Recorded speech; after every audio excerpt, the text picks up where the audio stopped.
شريف ايه يعني ايه اللي خلاك تروح فنلندا؟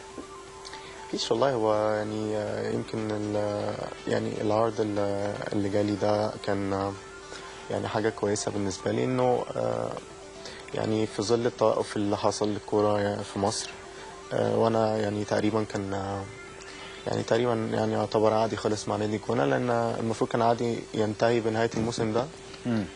فلما جات لي فرصة بدأت أفكر يعني إنه يعني أشوف محطة تانية ليا إن شاء الله. فدي المحطة اللي جات، يعني إنه عن طريق وكيل لعيبة كلمني قال لي إن في نادي عايزك.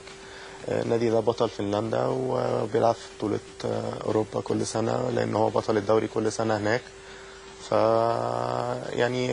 يعني استخرت ربنا وقلت يعني اتكل على الله، اخد الخطوه دي، لانها ان شاء الله تكون خطوه مهمه ان شاء الله في حياتي. يعني خطوات واسعه جدا يعني. اهلي ناشئين اهلي وهداف الناشئين اهلي على حسب معلوماتي، ثم الزمالك، وانتقال من الاهلي للزمالك بمشكله كبيره. مشكله كبيره جدا بالظبط كده. وراح فيها اداريين وراح فيها حاجات كتيره مش ضيعت عايزين ناس نتكلم في كتيرة. تفاصيل.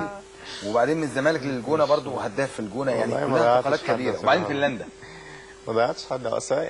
يعني هو الواحد عامه، يعني اي لاعب كوره عمره قصير في الكوره، واي خطوه الواحد بياخدها بتبقى محسوبه عليه.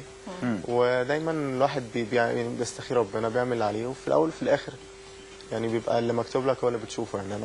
يعني انا مثلا واقف في النادي الاهلي، عمري ما تخيلت ممكن العب في نادي الزمالك يعني خالص، عمري ما جه في بالي. طب ما خفتش لما قبل ما تروح الزمالك من لا ما الخطوه خفتش، دي؟ مش من عادتي اني بخاف الحمد لله من حاجه يعني خالص. لان انا كان اتكل على الله سبحانه بتكل وتعالى. على الله. لا خاصه يعني ان انا في النادي الاهلي زي ما انت قلت الحمد لله. انا يمكن كان كل الناس بتتكلم عني بشكل ان انا لازم ابقى موجود في الفريق الاول واخد فرصتي، لان عملت في الناشئين اللي ما حدش يعني عمله يعني. وهداف الناشئين ومنتخب مصر وشباب وكل حاجه، فما كانش في اي حد ممكن يقول ان انا ما العبش في فريق اول في النادي الاهلي. فلما جيت وصلت 20 سنه ما فيش فريق اول في النادي الاهلي. سيمانو جوزيه كان ماسك، ما طلعت ونزلت تاني وحاسس ان فرصتي صعبه. يعني كان في 7 مهاجمين في الفريق الاول، فطبعا اي واحد فيهم نادي جايبه من نادي ودفع فيه فلوس ولازم يلعب.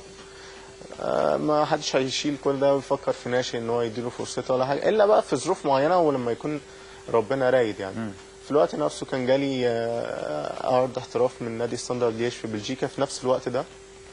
واللي عرفته يعني ان الموضوع وقف في السفاره، ما عرفتش اخد فيزا بسبب انه يعني وصل يعني جواب للسفاره ان انا مقيد في النادي الاهلي، وان ما ينفعش امشي الا بموافقه النادي. في الوقت ان انا ما كنتش ماضي مع النادي الاهلي حاجه، وعشان كده نادي الزمالك لما كلمني رحت على طول.